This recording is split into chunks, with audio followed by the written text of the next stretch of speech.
The text came on a Thursday morning while I was reviewing acquisition reports for my luxury furniture empire. My cousin Jessica's message was as blunt as always. "Hi Samantha. Just wanted to let you know about the baby shower next Saturday. Don't worry about bringing gifts. Honestly, you probably can't afford what we want anyway. The registry is all high-end designer items for the nursery. Just come and enjoy the party. Hugs and kisses."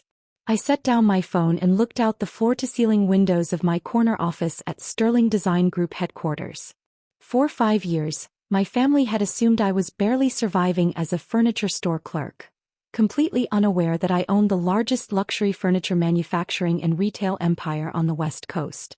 Sterling Design Group controlled 17 high-end furniture stores, 3 custom manufacturing facilities, and an exclusive interior design service that catered to celebrities, tech billionaires, and Fortune 500 executives.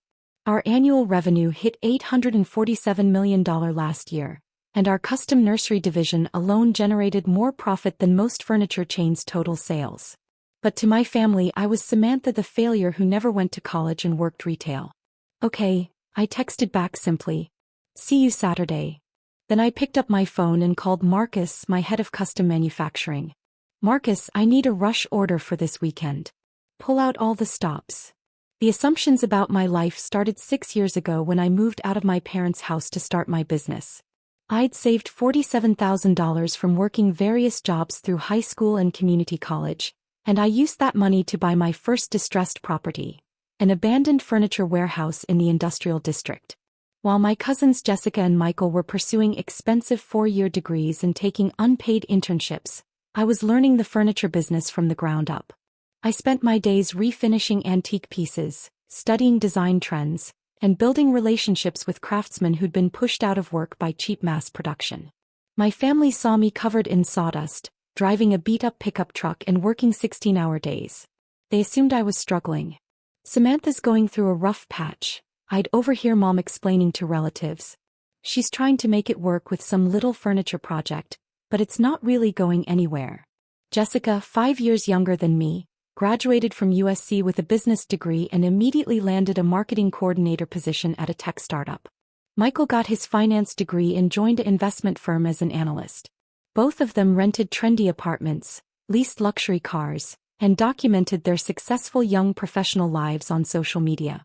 I, meanwhile, was living in a small apartment above my workshop, driving a truck filled with furniture samples, and wearing thrift store clothes covered in wood stain. What they didn't see was the business growing exponentially behind the scenes. Within 18 months, I'd renovated the warehouse into a showroom and workshop that caught the attention of several high-end interior designers. My custom pieces, handcrafted furniture that combined traditional techniques with modern aesthetics, started selling for prices that shocked even me. A coffee table I'd built for $400 in materials sold for $3,200. A dining set that cost me $1,100 to make brought in $8,500. A custom entertainment center generated a $12,000 profit. By year 2, I had 6 full-time craftsmen working for me and a waiting list of clients. By year 3, I'd opened my first retail location in the design district. By year 4, I owned 4 stores and was manufacturing furniture for other luxury retailers across 3 states. But I maintained the same modest lifestyle. Same small apartment, same work truck, same simple clothes. My family's assumptions about my struggles became a convenient cover for building an empire they couldn't imagine. The real irony was that Jessica and Michael, despite their impressive degrees and professional jobs, were constantly stressed about money. Jessica lived paycheck to paycheck in her expensive apartment, making minimum payments on $67,000 in student loans. Michael drove a leased BMW he couldn't actually afford and regularly borrowed money from his parents to cover his credit card bills. Yet they pitted me for my failure to launch. Jessica's pregnancy announcement 6 months ago had triggered the family's protective instincts. She and her husband David, a software engineer, were struggling to afford the perfect nursery she'd envisioned for their first child.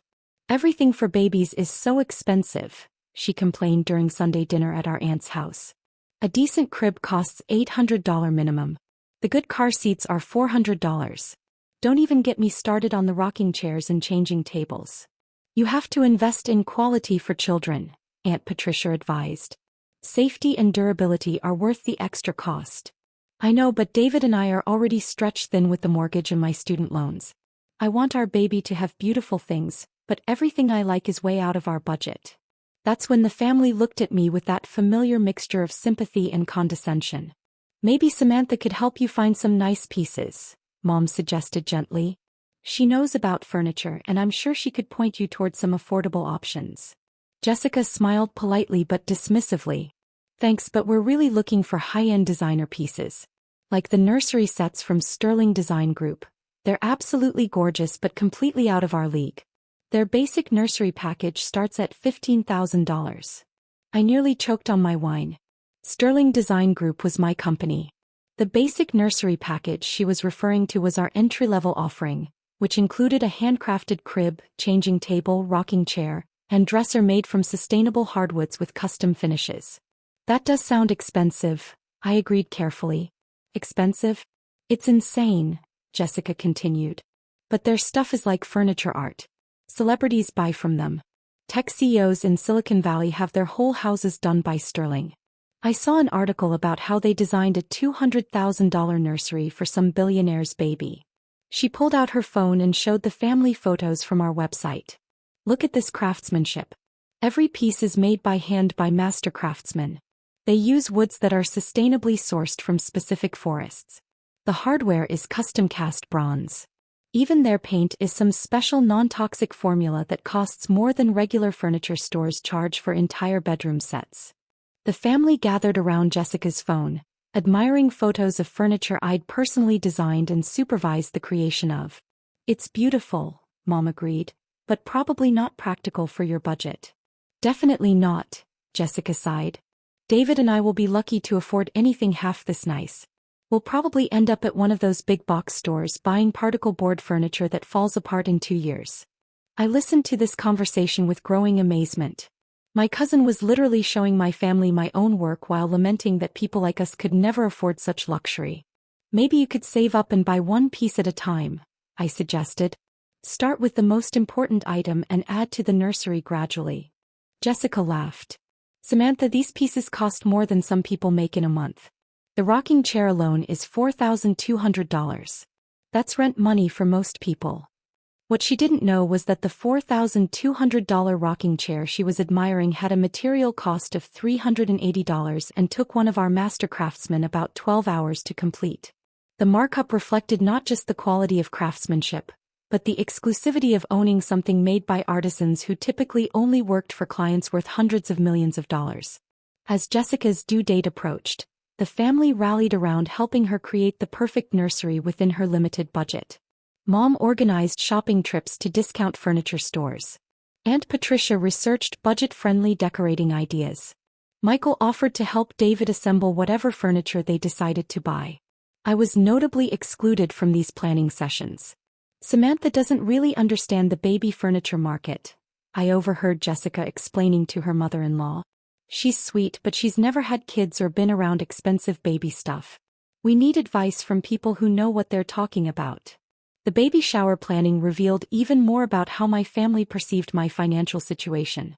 We should keep the gift registry reasonable, Jessica told Mom during one of their planning calls.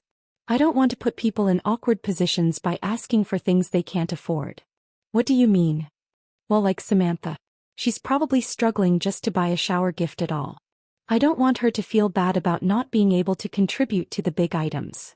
That's when Jessica sent me the text telling me not to bring gifts. The message was meant to be kind, a way to spare me the embarrassment of showing up empty-handed or buying something obviously cheap. But it revealed exactly how little my family understood about my actual circumstances. They had no idea that I could have bought Jessica's entire registry without checking my bank balance. They had no idea that the furniture they were admiring online was created in workshops I owned, by craftsmen I employed, using designs I'd personally approved. They had no idea that this struggling furniture store clerk they pitted was actually wealthier than all of them combined. Saturday arrived with perfect spring weather.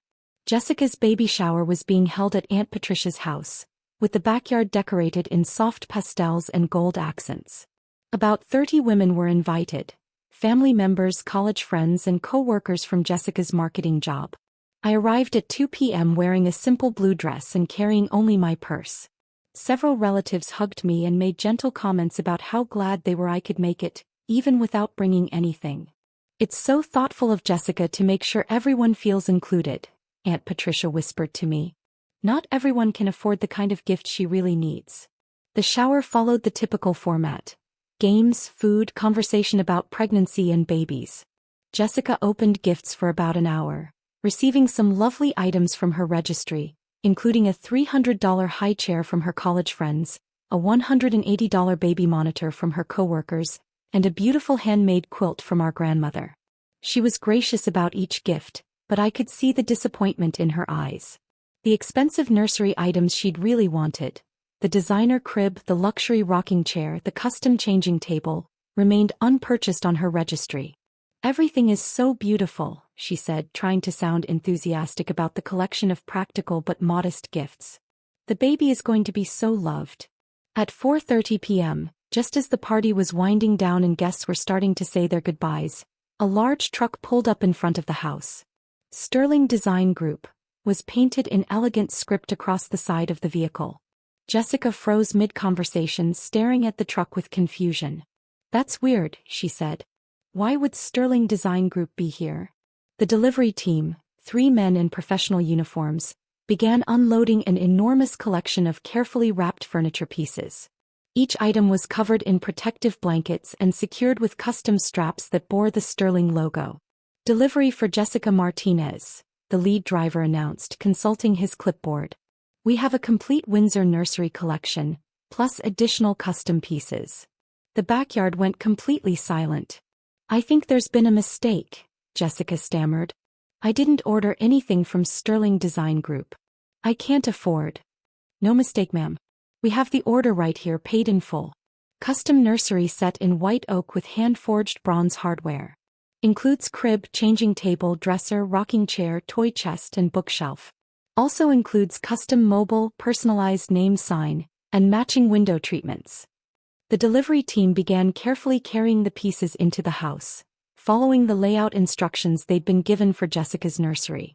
Family members followed in stunned silence as thousands of dollars worth of furniture was arranged with professional precision.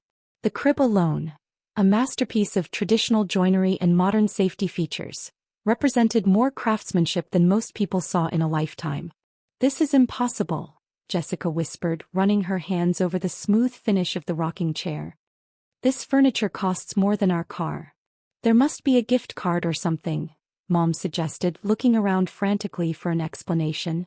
That's when the lead driver handed Jessica a small envelope. "This came with the order, ma'am." Jessica opened it with shaking hands and read the card aloud. "Congratulations on your beautiful baby. May this nursery be filled with as much love as went into creating each piece. From your poor cousin who can't afford what you want. Love, Samantha." Every head in the room turned toward me. I smiled and pulled out my phone, opening the Sterling Design Group website and navigating to my personal profile page. "Actually," I said calmly, "I can afford exactly what you want. Because I make what you want." I handed Jessica my phone, showing her the Meet Our Founder page with my photo and biography. "Samantha Sterling, founder and CEO of Sterling Design Group," Jessica read aloud, her voice getting smaller with each word. Founded in 2019, Sterling Design Group has become the West Coast's premier luxury furniture manufacturer and retailer, serving an exclusive clientele of celebrities, tech entrepreneurs, and design professionals. The silence in the room was deafening. "Under Sterling's leadership," Jessica continued reading, "the company has grown from a single workshop to 17 retail locations and 3 manufacturing facilities, with annual revenues exceeding $800 million. Aunt Patricia sank into the nearest chair. Sterling Design Group's custom nursery division has created exclusive furniture collections for some of the world's most discerning parents, with pieces featured in Architectural Digest, Elle Decor, and Luxury Home Design magazine. Jessica looked up from the phone, tears streaming down her face. "Samantha, you own Sterling Design Group?" "I am Sterling Design Group," I confirmed. "I founded the company 6 years ago with $47,000 in savings and a vision for bringing traditional craftsmanship into the modern luxury market." But you work in a furniture store," Mom stammered.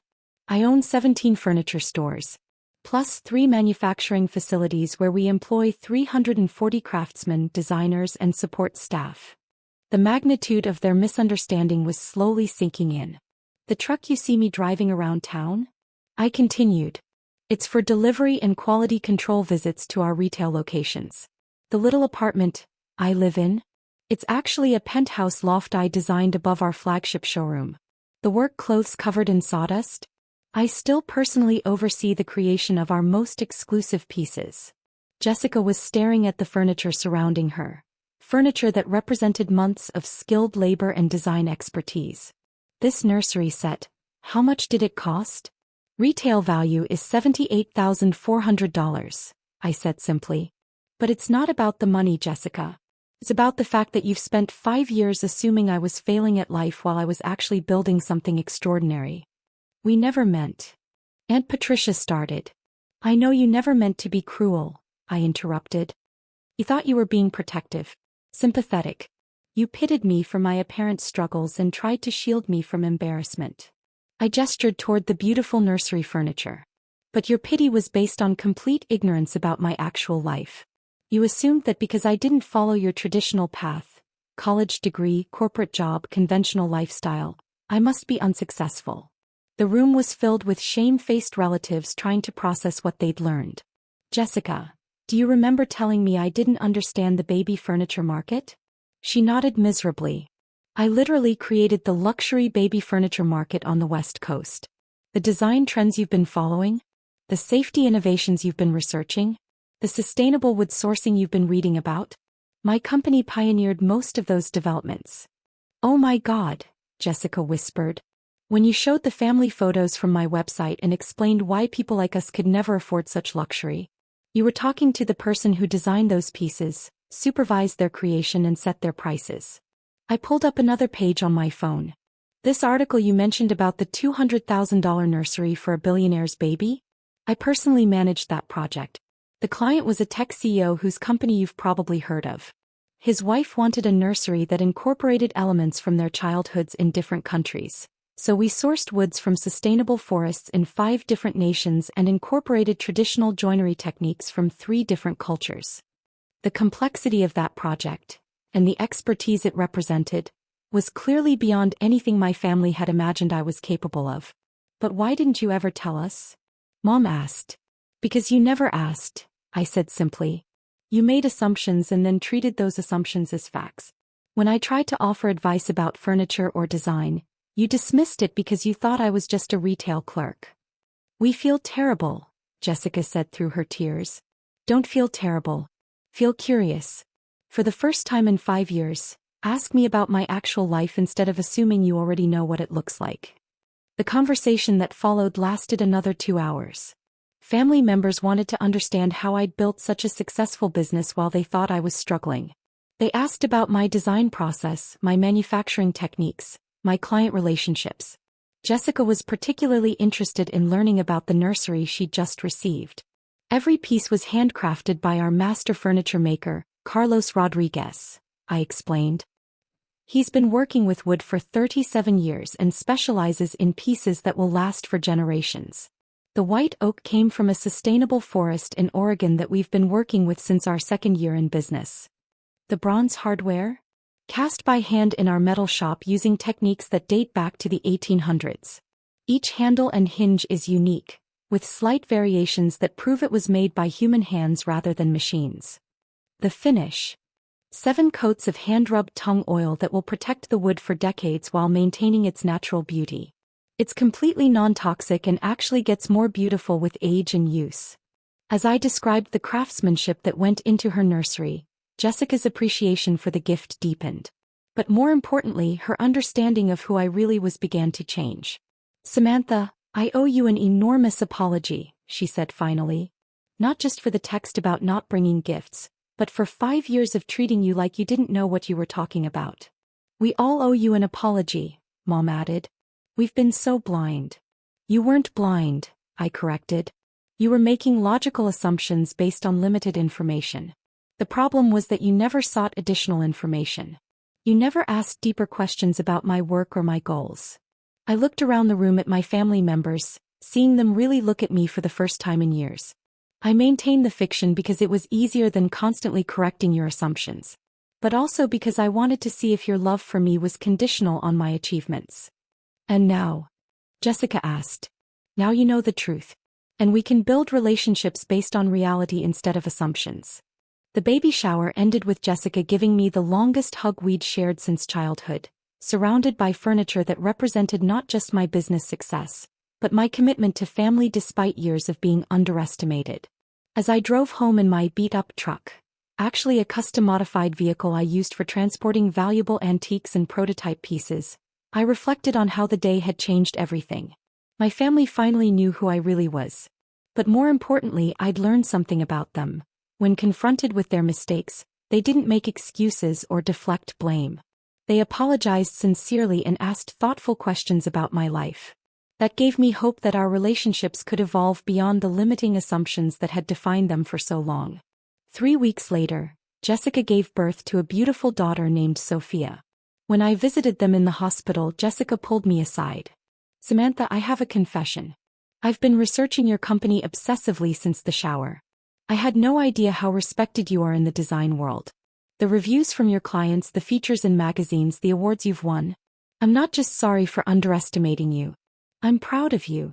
Thank you, I said simply. Also, she continued with a smile, when Sophia is old enough for a big girl bedroom, would you consider designing something special for her? I promise to pay full price. I laughed and hugged my cousin, looking over at tiny Sophia sleeping peacefully in her hospital bassinet. For Sophia, I think we can work out a family discount. After all, she was going to grow up in a family that finally understood the difference between assumptions and reality. And that, more than any piece of furniture, was the most valuable gift I could give her.